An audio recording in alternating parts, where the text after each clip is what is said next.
La lumière immaculée, testament ultime de Longchenpa, ce maître Dzogchen du XIVe siècle. Dans un ciel nocturne et sans nuages, la pleine lune, reine des étoiles, va se lever.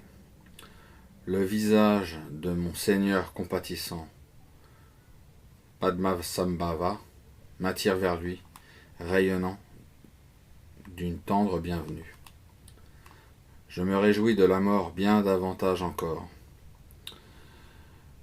que je ne réjouisse les navigateurs à amasser d'immenses fortunes sur les mers, ou que les seigneurs des dieux se vantent de leur victoire au combat, ou encore de ces sages qui sont entrés dans le ravissement de l'absorption parfaite. C'est pourquoi un tel voyage qui se met en route quand le temps est venu de partir. Je ne m'attarderai pas plus longtemps en ce monde, mais irai demeurer dans la citadelle de la grande béatitude de l'immortalité. Finie est cette vie qui fut la mienne. Épuisé est mon karma et taris sont les bienfaits qu'apportaient les prières. J'en ai fini de toutes les choses du monde. Le spectacle de cette vie est terminé. Dans un instant, je reconnaîtrai l'essence même de la manifestation de mon être.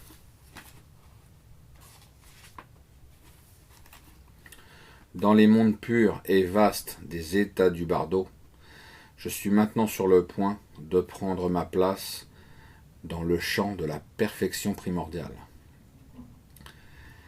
Les richesses que j'ai trouvées en moi ont procuré le bonheur à l'esprit d'autrui. J'ai utilisé la grâce de cette vie pour réaliser tous les bienfaits de l'île de la libération. Ayant été tout ce temps avec vous, mes nobles disciples, la joie de partager la vérité m'a empli et m'a nourri. À présent, prend fin tout ce qui nous liait en cette vie. Je suis un mendiant sans but qui va mourir comme bon lui semble. Ne vous attristez point à mon sujet, mais ne cessez jamais de prier.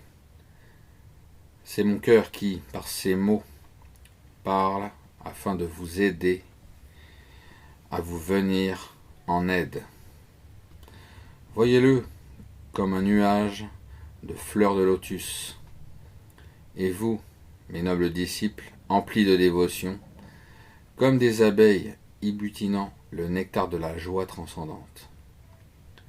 Par l'immense bienfait de ces paroles, puissent tous les êtres de tous les mondes du samsara, dans le champ de la perfection primordiale, atteindre le nirvana. L'auteur de ces vers est sans conteste un être qui a atteint la réalisation la plus haute et a reçu cette joie, cette intrépidité, cette liberté et cette compréhension qui sont le but des enseignements et de toute une vie humaine.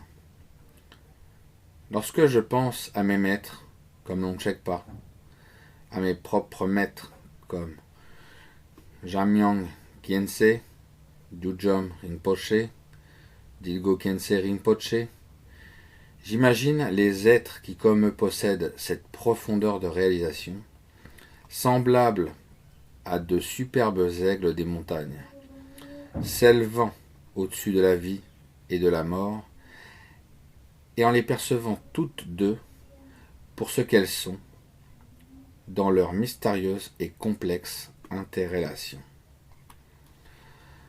Avoir le regard de l'aigle des montagnes, la vue de la réalisation, c'est voir au-dessous de soi un paysage où les frontières que nous imaginions exister entre la vie et la mort se confondent et se dissipent. Le physicien David Bohm a décrit la réalité comme une plénitude indivise en mouvement de flux.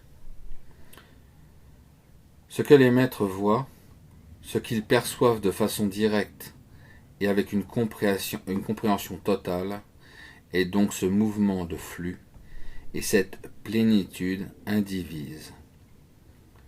Ce que, dans notre ignorance, nous appelons vie,